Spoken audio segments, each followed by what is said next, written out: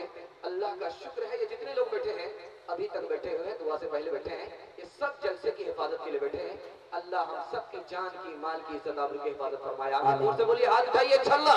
बेदारी के साथ बहुत कम वक्त में बहुत मुख्तसर वक्त में आप हमारा सामना करने के लिए जा रहे हैं। मैं देख रहा हूँ आप बिल्कुल थक चुके हैं बिल्कुल पक चुके हैं।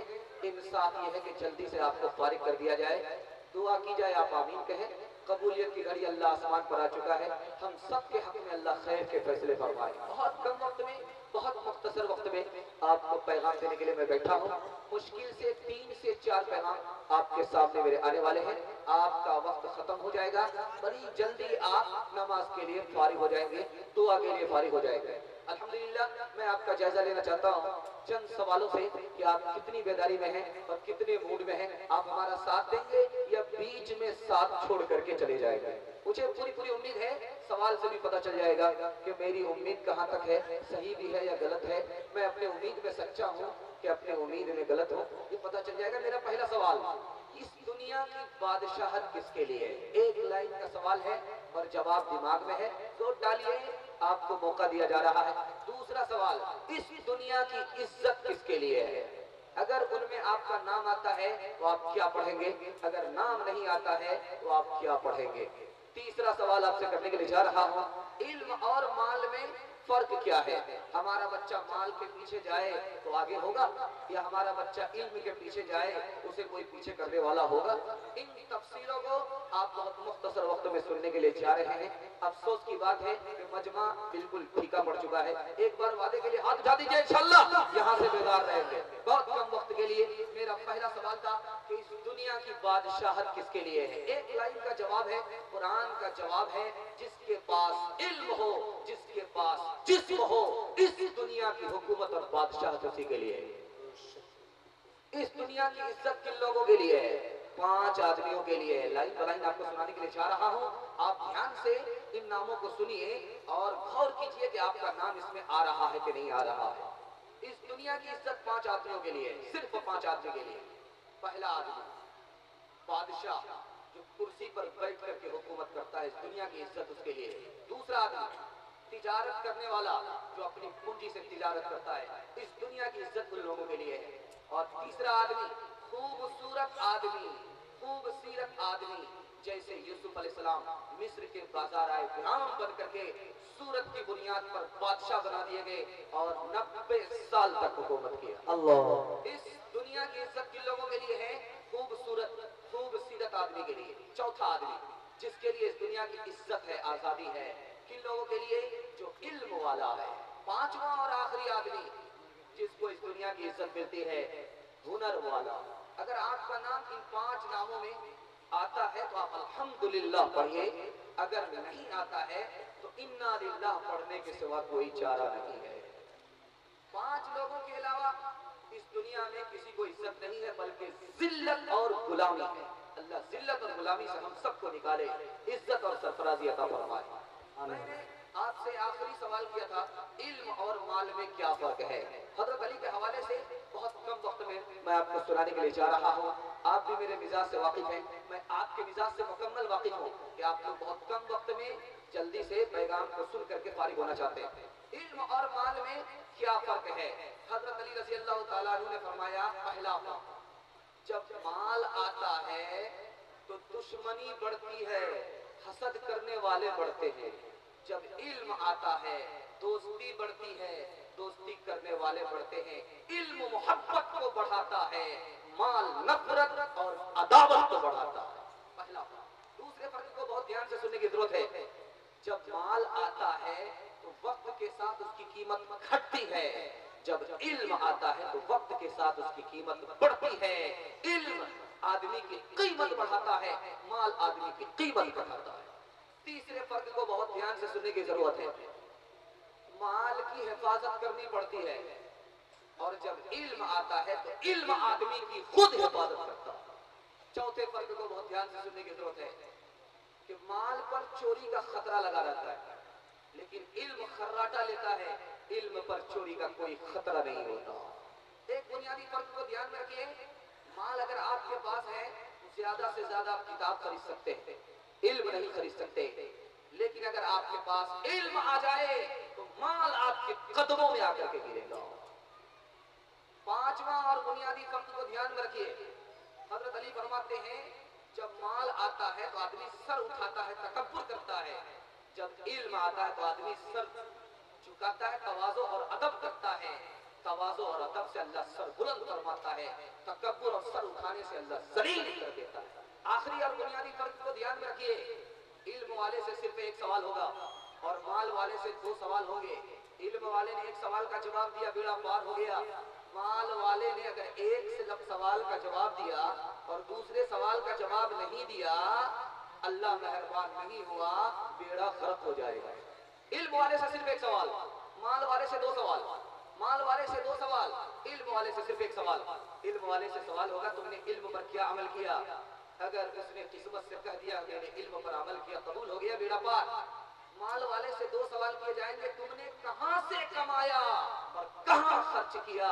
दोनों सवाल के जब तक जवाब नहीं आएंगे बेड़ा पार नहीं होगा।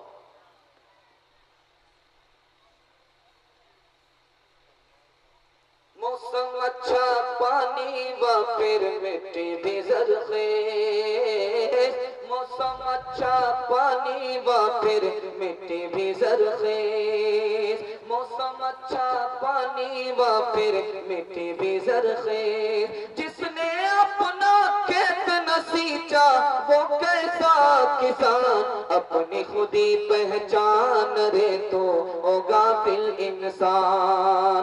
जिसकी ऊंची लहर नहीं है वो कैसा दरिया, जिसकी ऊंची लहर नहीं है वो कैसा दरिया, जिसकी हवाएं तुंद नहीं है वो कैसा तूफान, अपनी खुदी पहचान रे तो ओ गाफिल इंसान। बड़ी संजीदगी के साथ आपने जलसे को जलसा बनाया है। अल्लाह हमारी दुनिया भी बनाए, दीन भी बनाए। बहुत मुख्तसर वक्त में माँ बहनों के हवाले से 2-3 मिनट में पैगाम आ रहा है। अगर आप लोग सुनने के लिए तैयार हैं तो जिस तरह संजीदा है, संजीदगी का सबूत दीजिए। आप जाकर के वादा कीजिए इंशाअल्लाह, इंशाअल्लाह बड़ी तेजी के साथ बहुत मुख्तसर वक्त में आपके सामने ये हवाला आ रहा है। हम लोग 3 परेशानियों से गुजर रहे हैं। इसको भी ले लीजिए। हमारे घर में बीमारी बहुत है, बीमारी का इलाज नहीं हो पा रहा। दूसरी परेशानी हमारे घर में क्या है कि महंगाई इतनी है कि कमाते कमाते थक गए, जरूरत पूरी नहीं हो रही। ये दूसरी परेशानी है। तीसरी परेशानी ये है कि आसमान से अल्लाह का अज़ाब आता है, जमीन से अल्लाह का अज़ाब आता है, अज़ाब रुकने का नाम नहीं ले रहा है। क्या वजह है? एक लाइन में आपको सुनाने के लिए जा रहा हूँ। तबीयत से आप सुन रहे हैं, मैं आपको मोहब्बत से सुना रहा हूँ। हमारे सुनने को आपके सुनाने को कबूल फरमाए, आपके सुनाने को हमारे सुनने को कबूल फरमाए। बहुत मुख्तसर वक्त में मैं सुनाने के लिए जा रहा हूँ। अल्लाह के रसूल सल्लल्लाहु अलैहि वसल्लम ने फरमाया कि महंगाई कब बढ़ती है? जब जिना आम होता है तो महंगाई बढ़ती है। अगर जिना आम होगा तो महंगाई बढ़ेगी। किसी हुकूमत की ये ताकत नहीं है कि महंगाई को खत्म कर दे। जिना जब आम होगा महंगाई बढ़ेगी, जब जिना खत्म होगा महंगाई खत्म हो जाएगी। बीमारी क्यों बढ़ती है? अल्लाह के रसूल ने फरमाया बेपर्दगी की वजह से। जब बेपर्दगी होगी तो बीमारी बढ़ेगी, अगर बेपर्दगी खत्म होगी तो बीमारी खत्म होगी। किसी डॉक्टर की औकात नहीं है कि आपकी बीमारी को जड़ से मिटा दे। बेपर्दगी को खत्म कीजिए, सारी बीमारी खत्म हो जाएगी। अल्लाह का अज़ाब आसमान से और जमीन से क्यों आता है? अल्लाह के रसूल सल्लल्लाहु अलैहि वसल्लम फरमाए नाजायज बच्चे के पैदा होने की वजह से। जब जिना आम होगा, नाजायज बच्चे पैदा होंगे, अल्लाह का अज़ाब आसमान से और जमीन से आएगा। इसको ध्यान में रखिए और मेरे पैगाम को बहुत मुख्तसर वक्त में सुनिए।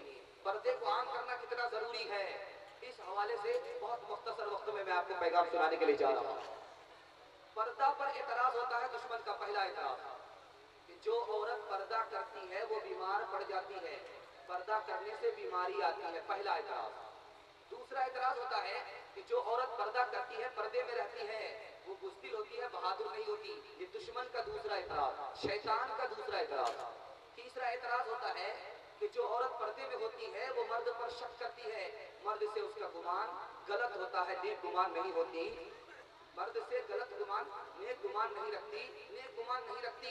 ये दुश्मन का तीसरा एतराज है। चौथा एतराज है पर्दे के ऊपर। बहुत तेजी के साथ आपका वक्त मैं फारिग करने के लिए जा रहा हूँ, बहुत तेजी के साथ। चौथा एतराज दुश्मन का होता है कि जब औरत पर्दे में होती है तो मजलिस का रंग फीका पड़ जाता है, और जब औरत बेपर्दा होती है तो मजलिस का रंग गरम हो जाता है। मजलिस अच्छी लगती है और पर्दे से मजलिस फीकी लगती है। ये दुश्मन का चौथा एतराज है। पांचवा एतराज है जब औरत पर्दे में होती है तो तरक्की नहीं होती, जब पर्दे से बाहर होती है तो तरक्की होती है। 3 मिसालों को मैं आपके सामने ला रहा हूँ कि दुश्मन का और इब्लीस का कैसा एतराज है और उसका जवाब हमारे पास क्या है। इंशाअल्लाह पर्दे को आम करेंगे, हाथ उठाइए इंशाअल्लाह। अलीगढ़ की तारीख में आपके सामने सुनाने के लिए जा रहा हूँ, 2 लाइन, सिर्फ 2 लाइन में आपको सुनाने के लिए जा रहा हूँ बड़ी तेजी के साथ। सर सैयद अहमद खान ने अलीगढ़ को कायम किया। यूपी का गवर्नर उस वक्त अंग्रेज था, ईसाई था। अपनी बीवी के साथ अलीगढ़ के सर सैयद अहमद खान साहब को मुबारकबादी देने के लिए आया है। आपने बहुत अच्छा किया, अलीगढ़ को कायम किया, पढ़ने लिखने के लिए स्कूल बनाए, स्कूल कायम किया।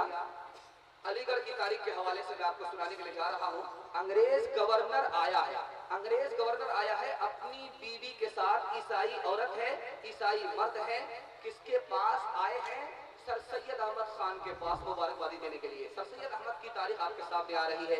अल्लाह उनको जज़ाए खैर दे, अल्लाह उनके जरिए से जो दुनिया में तरक्की आई है उसको बरकरार रखे। मैं सुनाने के लिए जा रहा हूँ बड़ी तेजी के साथ। जब वो गवर्नर आया, गवर्नर की बीवी आई तो देखा, मुबारकबादी दी, दुआ दी, और जब जाने लगे तो कहा मैं आपकी बहू को देखना चाहती हूँ। अंग्रेज की बीवी ईसाई औरत ने कहा मैं आपकी बहू को देखना चाहती हूँ, आपकी बहू को देखना चाहती हूँ, मुलाकात करना चाहती हूँ। तो सर सैयद अहमद खान ने क्या जवाब दिया वो मैं आपको सुनाने के लिए जा रहा हूँ। अल्लाह हम सब के माहौल में पर्दे को आम और ताम फरमाए। क्या कहा? आप ईसाई औरत हो, बेपर्दा हो, मेरी बहू मुसलमान है, पर्दे वाली औरत है। इस्लाम में किसी ईसाई औरत, बेपर्दा औरत की मुलाकात किसी मुसलमान पर्दा करने वाली औरत से जायज नहीं है, मैं इजाजत नहीं दे सकता। दूसरी मिसाल को बहुत ध्यान से सुनने की जरूरत है। अलीगढ़ की तारीख के हवाले से मैं आपको सुनाने के लिए जा रहा हूँ। सैयद मुमताज अली ने एक मुसव्वदा पेश किया सर सैयद अहमद खान साहब के पास। इसको कबूल कर लीजिए, औरत को तरक्की होगी, औरतों को तरक्की होगी, माँ बहनों को तरक्की होगी। तरक्की के हवाले से ये मुसव्वदा आपके सामने पेश किया जाता है। जैसे वो मुसव्वदा सामने आया कि सर सैयद अहमद खान साहब का मारे गुस्से के चेहरा सुर्ख हो गया और कहा कि हमारी हुकूमत चली गई, हमारी तहजीब मिट गई। क्या तुम चाहते हो कि हमारे हाथ से औरत भी निकल जाए? नामहरमों के सामने जाती है औरतें, जाती है औरतें, बेपर्दा हो के उनको दिखाती है औरतें, दिखाती है औरतें। रोजा नमाज करने की, रोजा नमाज करने की फुर्सत नहीं रही। बीबी फातिमा से अब कोई औरत नहीं रही, औरत नहीं रही।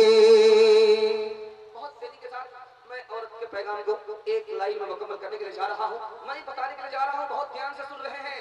आप जो मुताला आज सुन रहे हैं, आपने उस मुताले को आज पहली बार सुनने का इरादा किया है, वो मैं आपके सामने ला रहा हूँ, बहुत जिंदा माहौल में ला रहा हूँ। तलवार में ज्यादा ताकत है या औरत की तालीम में ज्यादा ताकत है? तारीख के हवाले से मुख्तसर सा छोटा नमूना आपके सामने आ रहा है, बहुत ध्यान से सुन रहे हैं। अल्लाह आपके सुनने को कबूल फरमाए। तलवार में ज्यादा ताकत है या तालीम में ज्यादा ताकत है? मर्द की तालीम में ज्यादा ताकत है या औरत की तालीम में ज्यादा ताकत है? तारीख के हवाले से मैं आपको सुनाने के लिए जा रहा हूँ। 7वीं सदी हिजरी में, नबी सल्लल्लाहु अलैहि वसल्लम की हिजरत के 700 साल के बाद, दुश्मन ने, तातारी दुश्मन ने मुसलमानों पर हमला किया। 3 करोड़ मुसलमानों को कत्ल कर दिया। 3 करोड़ मुसलमानों को तातारी हमले ने कत्ल किया है। दुश्मन ने 3 करोड़ लोगों को कत्ल किया। अब गौर कीजिए मुसलमानों का कितना बड़ा नुकसान था। मुसलमानों ने तलवार उठाई, तलवार ने कोई काम नहीं किया। दुश्मन से मुकाबला किया, शहीद हो गए, शिकस्त नहीं दे सके। किसने दुश्मन को शिकस्त दिया? तारीख के हवाले से एक लाइन में मैं आपको सुनाने के लिए जा रहा हूँ। 7वीं सदी हिजरी में दुश्मन का मुकाबला हुआ, दुश्मन ने मुसलमानों को शिकस्त दे दिया। 3 करोड़ मुसलमानों को मौत के घाट उतार दिया। और मुसलमानों की माँ बहन के साथ क्या किया? कैदी बना करके घर रख लिया, कैदी बना करके घर रख लिया। 3 करोड़ मुसलमानों को मार दिया और माँ बेटी को अपने घर कैदी बना करके रख लिया। अब खुदा का इनकलाब देखिए, तलवार में ज्यादा ताकत है या तालीम में ज्यादा ताकत है। एक लाइन में आपके सामने तारीख आ रही है, उन औरतों ने, उन कैदी मुसलमान औरतों ने उनको यहाँ इस्लाम की तालीम को आम करना शुरू किया, घर में इस्लाम की तालीम को आम करना शुरू किया। जो कत्ल करने वाले थे कलमा पढ़ करके मुसलमान हो गए। तालीम में ज्यादा ताकत है, तलवार में ताकत नहीं है। यो की है अहले बैत ने, यो की है अहले बैत ने, यो की है अहले बैत मुतहिरीन जिंदगी, मुतहिरीन जिंदगी। यो की है अहले बैत यो की है अहले बैत मुतहिरीन जिंदगी। ये माजराए दुख्तर खैरुल अनाम था, खैरुल अनाम था। दूसरी तारीख बड़ी तेजी के साथ आपके सामने आ रही है। एक औरत का नाम है फातिमा। दुआ कीजिए अल्लाह उनकी कब्र को नूर से भर दे। ये किनकी बीवी थी? उमर बिन अब्दुल अजीज रहमतुल्लाह अलैह की बीवी थी। और से सुनिएगा, एक लाइन की तारीख माँ बहनों के हवाले से बड़ी तेजी के साथ मैं मुकम्मल करने के लिए जा रहा हूँ। 3 भाई बादशाह हैं, बाप बादशाह है, शादी हो रही है। सेवर में इतना खूबसूरत बना करके बाप ने बेटी को भेजा है। भाई ने बहन को सवार करके जेवरों में लाद करके भेजा है। 3 बादशाह की बहन है और बाप भी बादशाह है और उमर बिन अब्दुल अजीज से निकाह हो रहा है। जेवरों से बोझल करके भेजा जा रहा है, जेवरों से बोझल करके भेजा जा रहा है। उमर बिन अब्दुल अजीज रहमतुल्लाह अलैह ने अपनी इस बीवी से कहा कि देखो, तुम जो जेवर लाई हो बाप की तरफ से लेकर के आई हो, तुम जो जेवर लेकर के आई हो भाई की तरफ से लेकर के आई हो। अब तुम्हारे सामने 2 रास्ते हैं। अगर तुम मुझे कबूल करती हो तो इस जेवर को सरकारी खजाने में बैतुल माल में जमा करना होगा, गरीबों के लिए जमा करना पड़ेगा। और अगर तुम्हें जेवर पसंद है तो मैं तुम्हें तलाक देता हूँ, तुम्हारा रास्ता अलग, मेरा रास्ता अलग। उस खातून ने क्या जवाब दिया? हमारी बीवी हो तो कैसी हो? तारीख के आईने में बहुत मुख्तसर वक्त में आपके सामने आ रहा है। उस खातून ने कहा, मेरे लिए जेवर अजीज नहीं है, मेरे लिए मेरा बाप अजीज नहीं है, मेरे लिए मेरा भाई अजीज नहीं है, मेरे लिए मेरा शौहर अजीज है। मैं उसके हाथ आ गई हूँ, वो मुझे जिंदा रखे या वो मुझे मार डाले, मैंने उसे ये हक दिया। इन जेवरों पर मैं लात मारती हूँ, सरकारी खजाने के हवाले कर। देख लीजिए बीवी के इताअत को, सरकारी खजाने में सारा जेवर जमा हो गया गरीबों के लिए। उमर बिन अब्दुल अजीज का इंतकाल हो गया। भाई आए और बहन से कहा कि जो जेवर तुम्हारा ले लिया गया था, अब तो तुम्हारे शौहर नहीं रहे, जल्ले तू जलाल तू इस बला को टाल दो। वो बला टल गई है, तुम्हारे शौहर मर गए हैं, इंतकाल कर गए हैं, इजाजत दो मैं जेवर तुम्हें हवाले करता हूँ, जेवर हवाले करता हूँ। उस खातून ने क्या जवाब दिया वो मैं आपको सुनाने के लिए जा रहा हूँ। उस खातून ने कहा कि मैं नाफरमान नहीं हो सकती, मैंने अपने शौहर की जीते जी इताअत की है, मरने के बाद नाफरमानी करके अपने शौहर की रूह को ठेस नहीं पहुंचा सकती। जिस जेवर को मैंने गरीबों के हवाले कर दिया है उसको खातिर में नहीं ले सकती। बीवी हो तो ऐसी हो, जीते जी भी इताअत करे, मरने के बाद भी ठेस न पहुंचाए। ऐसने असरे रवा इस्लाम के दामन में आ, ज़ीनते बज़ में जहां इस्लाम के दामन में आ। कल भी बख्शी थी तुझे इस्लाम ही ने जिंदगी, आज भी तेरा मुहाफिज बस यही इस्लाम है। 2 मिसाल 2 लाइन में मैं माँ के हवाले से सुनाने के लिए जा रहा हूँ। ख्वाजा निजामुद्दीन औलिया अल्लाह की माँ के हवाले से और इमाम शाफई रहमतुल्लाह अलैह की माँ के हवाले से। अगर आप माँ के लाल हैं तो हाथ उठाकर के इस्तकबाल कीजिए, इंशाअल्लाह ध्यान से सुनेंगे। बड़ी तेजी के साथ 1 तिहाई जलसे का खत्म हो चुका है, सिर्फ 2 हिस्से बाकी रह गए हैं। आपने हाथी को पास कर दिया है, इंशाअल्लाह तुम भी इंशाअल्लाह पास हो जाएगा। ख्वाजा निजामुद्दीन औलिया अल्लाह रहमतुल्लाह फरमाते हैं कि मेरा बचपन था, मेरे घर खाना नहीं होता था, फाका होता था। तो माँ कहती थी कि बेटा आज हम अल्लाह के मेहमान हैं। तो मुझे बड़ा ताज्जुब होता था कि अल्लाह खिलाता है, अल्लाह के यहाँ से क्या खाना आता है।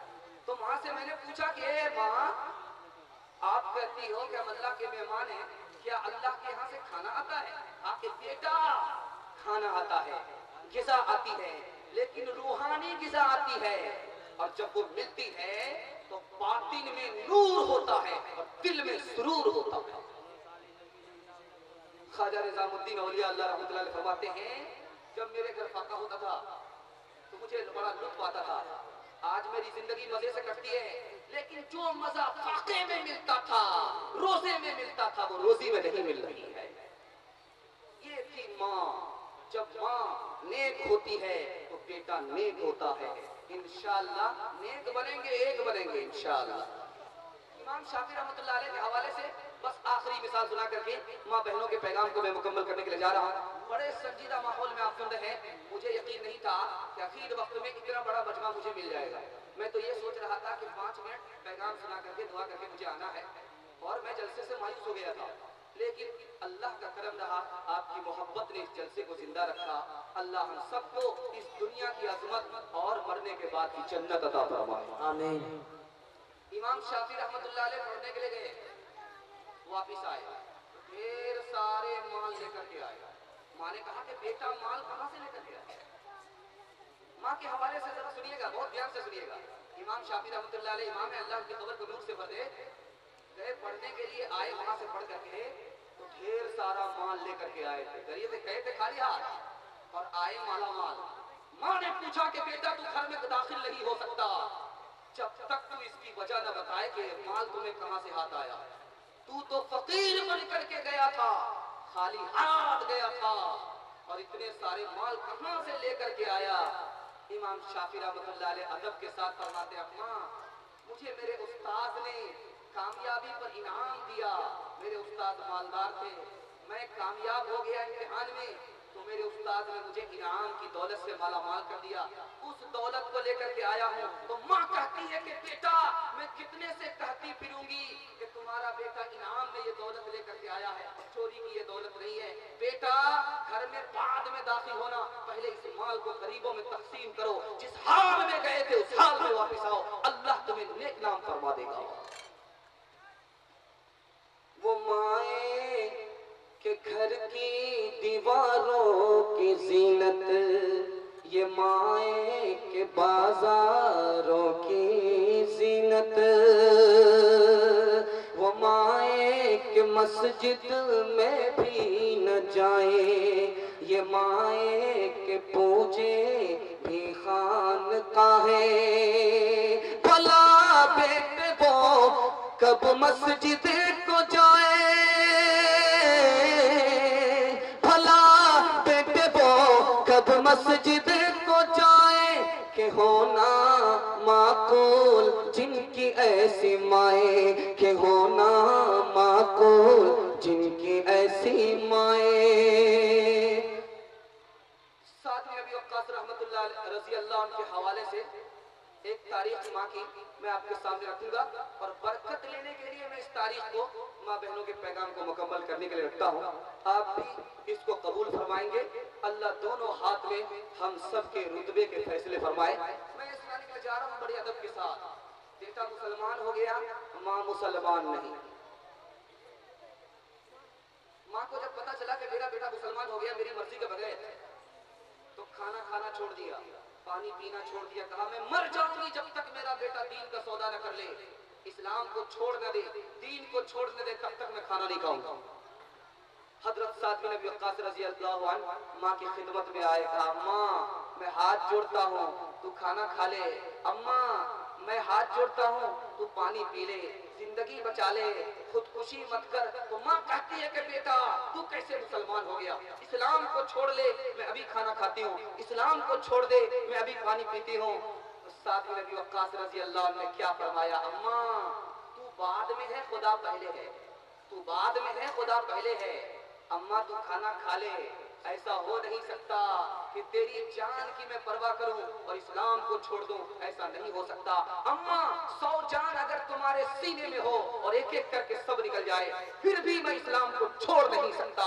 माँ के सीने में दरिया दिली होती है, माँ भी मजबूर हो गई, बेटे के फैसले के आगे झुक गई। ये सीने में माँ के जज्बा होता है कि सच्चाई के आगे तस्लीम करने के लिए तैयार हो जाती है। बेटे से कहा कि बेटा अगर तू इस्लाम से माला माल हो गया है तो मैं क्यों महरूम रहूं, तू मुझे कलमा पढ़ा, मैं तेरे इस्लाम को कबूल करती हूं। सोना सोना लगता है घर मेरा सब कुछ हो कर भी, काश तुझे मैं ना पाऊं अपना सब कुछ खो कर भी। सोना सोना लगता है घर मेरा सब कुछ हो कर भी, काश तुझे मैं ला पाऊं अपना सब कुछ खो कर भी। तेरा वजूद ही रहमत है, कदमों के नीचे जन्नत है। ढूंढूं तुझे मैं कहाँ कहाँ, लौट के आजा मेरी माँ।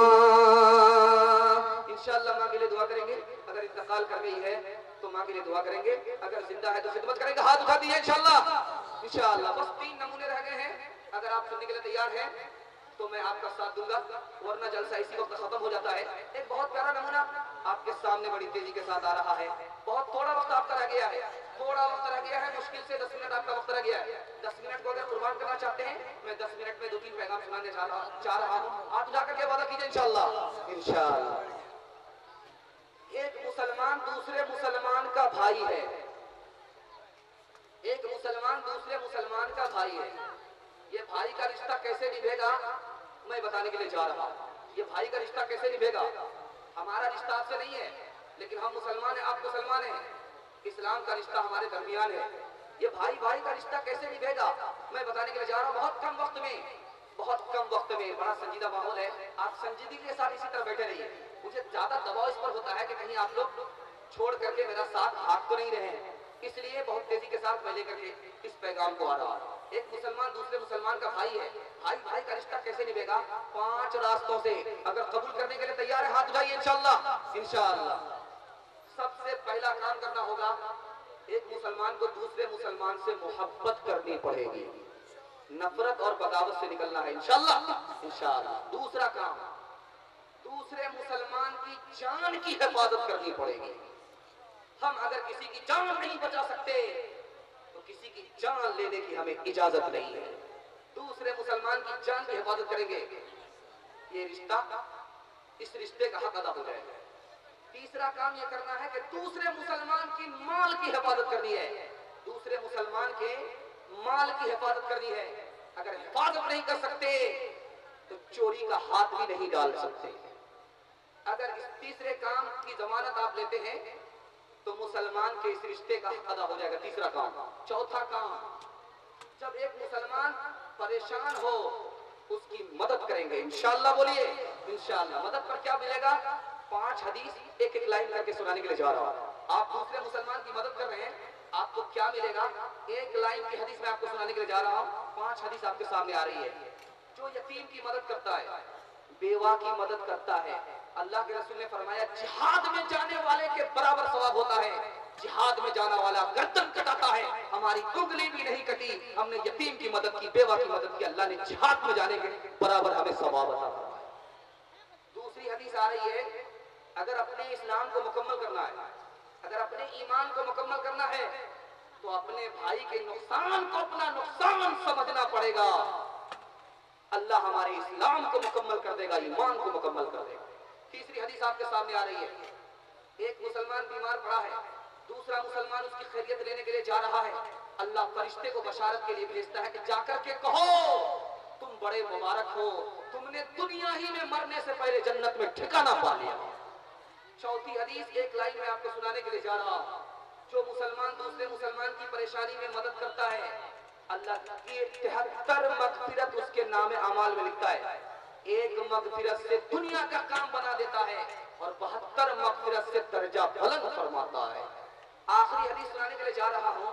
जब एक मुसलमान दूसरे मुसलमान की परेशानी में मदद करता है तो अल्लाह क्या करता है, अल्लाह के रसूल फरमाते हैं वो नबी की रूह को खुश करता है। जो नबी की रूह को खुश करता है वो अल्लाह को खुश करता है। जो अल्लाह को खुश करता है अल्लाह उसे खुश कर देगा, सारी खुदाई उसके हिस्से में आ जाएगी। उठ अज सरनो, उठ अज सरनो, दहर के हालात बदल डाल, हालात बदल डाल, तकदीर से तकदीर के दिन रात बदल डाल, दिन रात बदल डाल।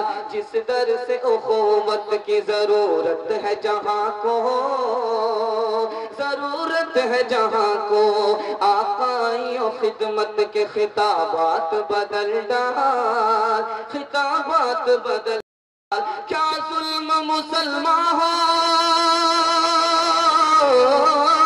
क्या जुल्म मुसलमान हो, मुसलमान का दुश्मन अरबाबे हवसकार, अरबाबे हवसकार की आदत बदल डाल, आदत बदल डाल।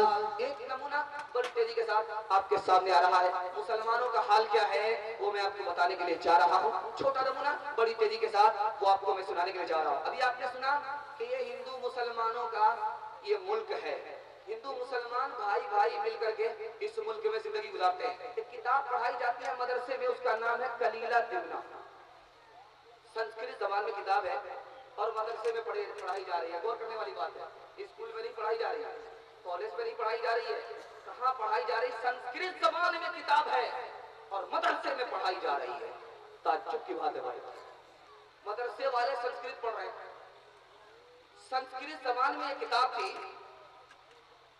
और इस जबान को बादशाहों ने, मुसलमान बादशाहों ने फारसी में नकल किया और अरब के लोग संस्कृत को नहीं जानते थे।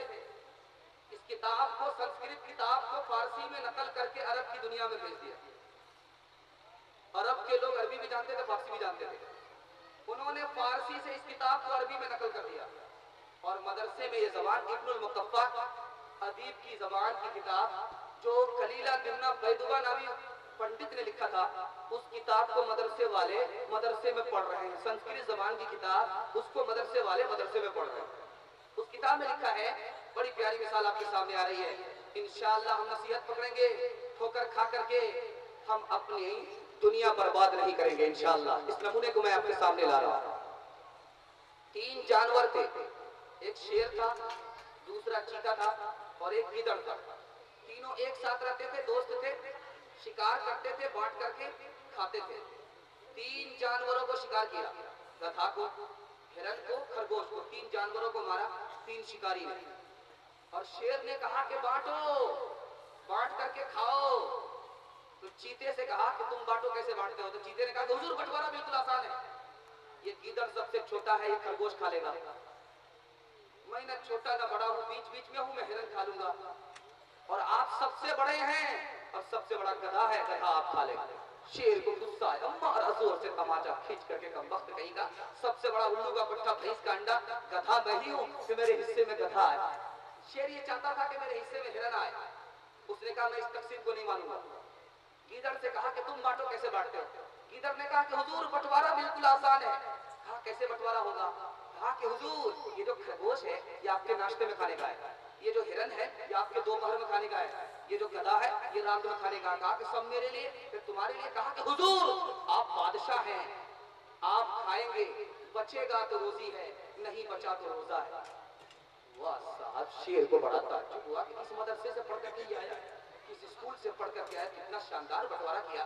कहा कि किस मदरसे से पढ़ करके आए हो? कहा कि हुजूर मदरसे से पढ़ करके नहीं आए हैं। उस एक तमाचे ने बता दिया कि बांटना कैसे। मिलके रहो आपस में भाई भाई हो, मिलके रहो आपस में भाई भाई हो, मिलके रहो आपस में, मिलके रहो आपस में भाई भाई हो। कुरान का पैगाम सुनाने आए हैं, मत पूछो हम किसके बहाने आए हैं। बच्चों के हवाले से बस मेरा आखिरी नमूना आपके सामने आ गया है। बस बच्चों के हवाले से पैगाम होगा और जलसा आपका मुकम्मल हो जाएगा। दुआ के लिए आप लोग फारिग हो जाएंगे। बिल्कुल हम लोग सुबह शादी को खत्म करने के करीब आ चुके हैं और अल्लाह से उम्मीद करते हैं हम सब के खात्मे को अल्लाह बेहतर से बेहतर फरमाए। बच्चे को आप कैसे बच्चा बनाएंगे और हर बच्चा बनाएंगे, बहुत मिसाल, बड़ी प्यारी मिसाल आपके सामने आ रही है। मुश्किल से 1-2 मिनट की मिसाल आपके सामने आ रही है, बहुत ध्यान से सुनने की जरूरत है। आपका बच्चा कैसे होनहार बच्चा होगा, नमूना आपके सामने है। एक बच्चे का 5 काम आपको करने पड़ेंगे, आपका बच्चा होनहार हो जाएगा। हाथ उठाइए इंशाल्लाह, गलती से बोलो हाथ मत उठाइएगा जिनकी अभी तक शादी नहीं है, बाल बच्चे नहीं है। उठा दिए हैं, इरादा कर लीजिए, आसमान पर खुदा आ चुका है, कबूलियत की घड़ी है, अल्लाह हमारे बच्चे को भी होनहार बनाए। 5 काम आपको करने पड़ेंगे, सिर्फ 5 काम, सिर्फ 5 काम। ध्यान दे दीजिए। सबसे पहला काम, शादी के वक्त में बाप को अच्छा बेटा लेने के लिए अच्छी औरत से शादी करनी पड़ेगी। अगर आप अच्छी औरत से शादी करेंगे तब आपको अच्छा बेटा मिलेगा। पहला काम। माँ अगर चाहती है कि उसको अच्छा बेटा मिले तो शादी के वक्त में शौहर अच्छा तलाश करना पड़ेगा। अगर शौहर अच्छा मिल गया तो बेटा भी अच्छा मिलेगा। पहला काम। दूसरा काम, बच्चे के साथ शफकत और मोहब्बत का सलूक करना है। बच्चे को बद्दुआ, बच्चे को ताना, बच्चे को झिड़कना, बच्चे को मारना पीटना, ये सब से परहेज करते हुए बच्चे के साथ अच्छा सलूक करना है। क्या पता यही बच्चा आकर शेखुल इस्लाम बन जाए, शेखुल हिंद आकर के बन जाए। बच्चे के साथ अच्छा सलूक करना, दूसरा काम। तीसरा काम, बच्चे का अच्छा नाम रखना है। बच्चे का अच्छा नाम रखेंगे इंशाल्लाह। हजरत उमर ने एक जवान से पूछा कि तुम्हारा नाम क्या है? उसने कहा मेरा नाम जमरा। जमरा, जमरा तो कहते आग के अंगारे का। कहा तेरे बाप का नाम क्या है? कहा मेरे बाप का नाम शिहाब है। कहा शिहाब तो आग के शोले को कहा जाता है। तेरा घर कहाँ है? तो कहा कि मेरा घर है हरका। कहा कि हरका, हरका तो आग के जलन को कहा जाता है। कहा कि तुम्हारा कबीला क्या है? कहा कि हर्रतुन नार। कहा कि आग ही आग है, जल्दी से घर पहुंचो, तुम्हारे घर आग लग गई है। नाम अच्छा रखिए। खातून मशरिक का रिसाला निकलता, आज भी निकलता है, उसमें एक लतीफा आया था, मैं आपको सुनाने के लिए जा रहा हूँ। जब काम नाम बिगड़ता है तो काम बिगड़ जाता है। जब नाम अच्छा होता है तो काम अच्छा होता है। नाम जाहिर है, बातिल पर असर डालता है। नाम अच्छा रखिएगा तो काम अच्छा होगा। नाम अगर गलत होगा तो काम भी गलत होगा। नाम अगर अच्छा नहीं होगा तो काम भी अच्छा नहीं होगा। बहुत मुख्तसर वक्त में लतीफा आपके सामने आ रहा है। एक आदमी की बीवी बिरयानी बहुत अच्छा बनाती थी, बिरयानी बना करके उसे खिलाया, उसे बहुत अच्छी बिरयानी लगी तो बीवी की तारीफ करते हुए उसका नाम ही बदल दिया। नाम बदल दिया, बीवी का नाम बिरयानी रख दिया। बीवी ने सोचा कि ये क्या बात है भाई, अभी तक मेरा नाम ज़ैफुन्निसा था, अब ये मुझे बिरयानी करता है। अच्छा, मेरी बिरयानी से खुश हो गया, खुश होकर के मेरे नाम को बदल दिया। बीवी ने सोचा कि मुझे भी खुश होकर के इसको दूसरा नाम देना चाहिए। तो बीवी ने सोचा कि बिरयानी बगैर घी के नहीं बनती है, शौहर का नाम घी रख दिया। अब शौहर कहता था बिरयानी और ये कहती थी शौहर को घी। अब जब नाम बदलने का, जैसे कि अभी यूपी में नाम बदला जा रहा है, जब नाम बदलने का हैजा शुरू होता है तो तारीख क्या बनती है वो मैं आपको सुनाने के लिए जा रहा हूँ। तो वो किसान था, उसके 2 बैल थे। एक बैल का नाम मेहमान रखा, दूसरे बैल का नाम लाठी रखा। उसके घर में बिल्ली थी, चोरी करके दूध पी लेती थी, भाग जाती थी, उसका नाम चोर रख दिया। किसान था, दोनों बैल लेकर के खेत में गया।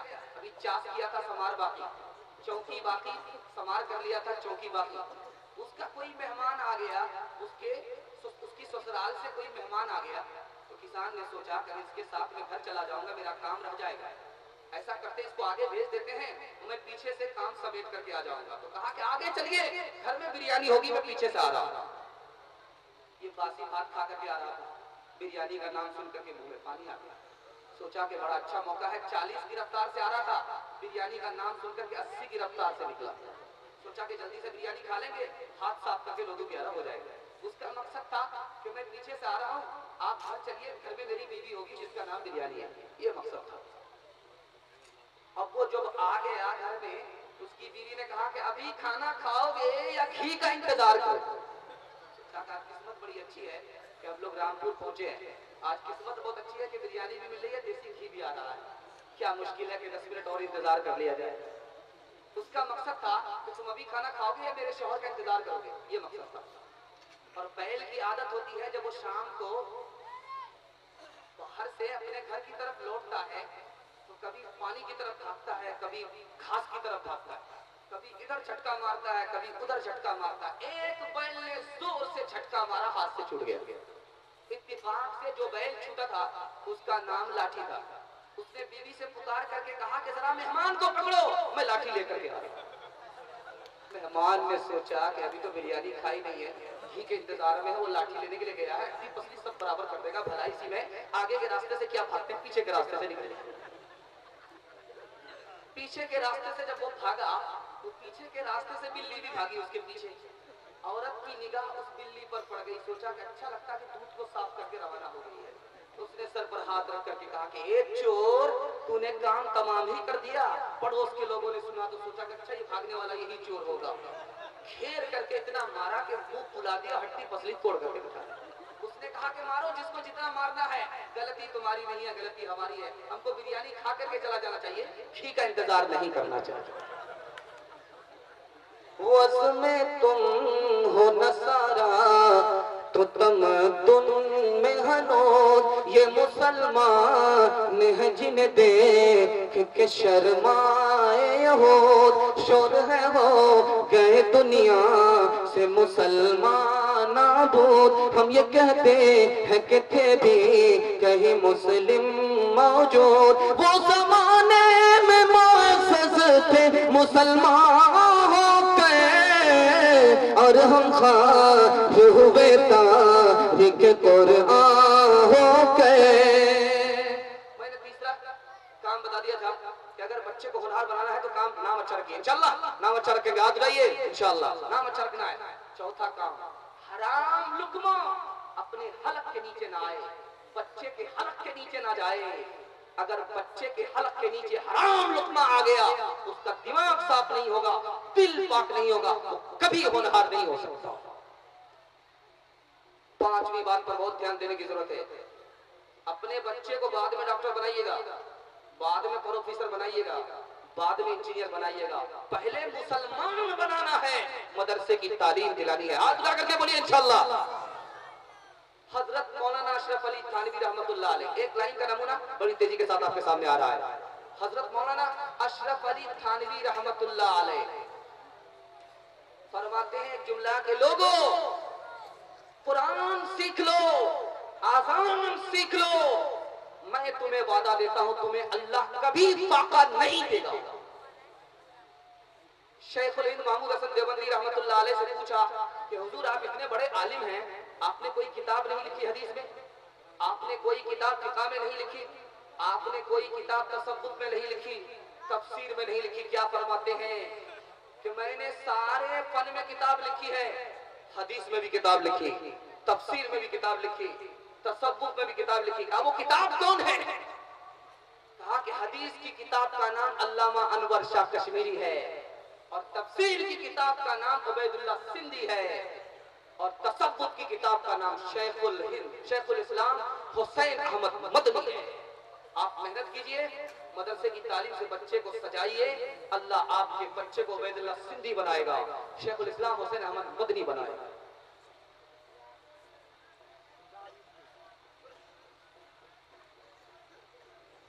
यूं कत्ल से बच्चों के, यूं कत्ल से बच्चों के वो बदनाम न होता, बदनाम न होता। यूं कत्ल से बच्चों के, यूं कत्ल से बच्चों के वो बदनाम न होता। अफसोस के फिरौन, अफसोस के फिरौन को कॉलेज की न सूझी, कॉलेज की न सूझी। मेरा खुतबा था, उस खुतबे में मैंने सीरत के हवाले से आपको पैगाम दिया था, अरबी जबान में खुतबा था, उसको मैं उर्दू में सुनाने के लिए चाह रहा हूँ। मैं आपका सिर्फ 2 मिनट वक्त लेना चाहता हूँ, दुआ हो रही है, 2 मिनट आपका वक्त लेना चाहता हूँ, सिर्फ 2 मिनट। आप लोग तैयार हैं? दुआ के लिए हम लोग हाथ उठाने वाले, हाथ उठाइए इंशाअल्लाह, इंशाअल्लाह सिर्फ 2 मिनट का। हमारे नबी का हमारे ऊपर 5 एहसान है, पांचों एहसान का हक कैसे अदा होगा, इस नमूने को बहुत ध्यान से सुनने की जरूरत है। हमारे नबी का हमारे ऊपर 5 एहसान है, पांचों एहसान को हमें कैसे अदा करना है, उसका तरीका क्या होगा, एक लाइन में मैं बता करके इस पैगाम को मुकम्मल करने के लिए, जलसे को मुकम्मल करने के लिए जा रहा हूं। नबी सल्लल्लाहु अलैहि वसल्लम का पहला एहसान, ध्यान से सुनिए, लाइन बाइन सुना रहा, लाइन बाइन आपको सुना रहा हूं, ध्यान से सुनने की जरूरत है। नबी सल्लल्लाहु अलैहि वसल्लम का पहला एहसान तौहीद और ईमान। अल्लाह के रसूल ने हमें बताया कि खुदा एक है और तुम सब के सब उसी खुदा के बंदे हो, सबसे पहला एहसान। दूसरा एहसान उस नबी का वहदत इंसान, कि सारे इंसान के बाप एक है और खुदा एक है, कोई बड़ा और कोई छोटा नहीं, साथ में कोई बड़ा नहीं कोई छोटा नहीं, इल्म में बड़ा है और छोटा है, तकवा और खौफ खुदा में बड़ा है और छोटा है। दूसरा एहसान। तीसरा एहसान नबी का एहतराम इंसान। अल्लाह के रसूल ने फरमाया कि एक इंसान की इज्जत काबे की इज्जत के बराबर है, एक इंसान की जिल्लत और तौहीन काबे को ढाने के बराबर है। तीसरा एहसान। चौथा एहसान वहदत दीन और वहदत दुनिया। कुछ लोग कहते थे कि दुनिया के लोग अलग हैं, दीन के लोग अलग हैं, एक आदमी दीन दुनिया दोनों को लेकर के नहीं चल सकता। अल्लाह के रसूल ने आकर के दिखा दिया कि दीन दुनिया दोनों के साथ आदमी चल करके नबी भी बन सकता है, वली भी बन सकता है। पांचवा एहसान नबी सल्लल्लाहु अलैहि वसल्लम का आखिरी एहसान, मायूसी से दुनिया को निकाला और दुनिया को अपनी मंजिल बताई। गुनाहगार हो, शराब पी करके मायूस होने की जरूरत नहीं है, तुमने किसी का कत्ल कर दिया मायूस होने की जरूरत नहीं है, कोई गुनाह कर लिया मायूस होने की जरूरत नहीं है। आज भी तौबा का दर खुला हुआ है, आज तौबा कर लो, अल्लाह वक्त का वली बना देगा। दुनिया यही नहीं है, इसके बाद जन्नत और दोज़ख भी है। दुनिया को मंजिल बताया, ये आखिरी एहसान। नबी के सारे एहसान का हक कैसे अदा होगा, एक लाइन में अदा होगा, नबी की सुन्नत पर जिएंगे, नबी की सुन्नत पर मरेंगे। हाथ उठाइए इंशाअल्लाह। गरज दुनिया में हर सो अंधेरा ही अंधेरा था, निशाने नूर गुम था और जुल्मत का बसेरा था, कि दुनिया के उफ़ुक़ पर तब अतन सैलाबे नूर आया, जहाने कुफ्र व बातिल में सदाकत का ज़ुहूर आया, हकीकत की खबर देने बशीर आया नज़ीर आया, हकीकत की खबर देने बशीर आया नज़ीर आया, शहंशाही ने जिसके पाँव चूमे वो फकीर आया, मुबारक हो ज़माने को कि खत्मुल मुरसलीन आया, सहाबे रहम बनकर रहमतुल लिल आलमीन आया। जलसा खत्म हो चुका, सिर्फ 3 वादे आपको देने हैं इस जलसे को कामयाब करने के लिए, और 3 वादे देने हैं अपने तमाम गुनाहों का इस जलसे को कफारा बनाने के लिए। हाथ उठा करके वादा कर लीजिए सिर्फ इंशाअल्लाह। अल्लाह की इबादत करेंगे, रसूल की इताअत करेंगे, मखलूक की खिदमत करेंगे इंशाअल्लाह, और 3 काम छोड़ देंगे, गुनाह नहीं करेंगे, गलत नहीं कमाएंगे, गलत माहौल में नहीं जाएंगे इंशाअल्लाह। अल्लाह दीन भी बना देगा, दुनिया भी बना देगा। तेरे सीने में दम दिल नहीं है, तेरा दम गर्मी है महफिल नहीं है, गुजर जा आखिर से आगे गए नूर, चरागे राह मंजिल नहीं है। फिर खेत के चक्कर में तो रोटी भी गई, बड़ी शे की ताकत तो छोटी भी गई, न मानी बात वाइस की, फिर पतलून के चक्कर में तो लंगोटी भी गई। वो आखिर दावाना अल्हम्दुलिल्लाह रब्बिल आलमीन।